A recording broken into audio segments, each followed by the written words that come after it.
Hello friends, panjabi chicken মশলা বানাবো। এবার প্রথমে এতে বাটা রসুন দিয়ে দিলাম, গরম মশলা ফোড়ন, তারপর দিলাম শুকনো লঙ্কা।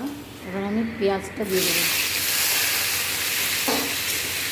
এবার আমি এতে দেবো রসুন, টমেটোটা দিয়ে দিলাম পুরোটা, নুন দিয়ে দিচ্ছি, চিকেনটা এবার আমি দিয়ে দিলাম। এবার আমি দেবো হলুদ, জিরে গুঁড়ো, ধনে গুঁড়ো, লঙ্কা গুঁড়ো, কাঁচা লঙ্কা বাটা। কষাতে থাকছি, কষানো হয়ে গেছে। এবার ঢাকা দিয়ে দেবো, ঢাকনাটা দিয়ে দিলাম। আটা মাখতে মাখতে চলে এসেছি। এতটা দেবো না, বেশি টক হয়ে যাবে। দেবো যে মশলাটা বানিয়েছি, সুন্দর এসছে কিন্তু কালারটা। অনেকটা ধনেপাতা দিয়ে দিলাম। ধনেপাতার জন্য আর ওই মশলাটার জন্যই হচ্ছে পাঞ্জাবি চিকেন মশলার সেন্ট, যেটা আমরা বাঙালিরা খুব একটা দিই না।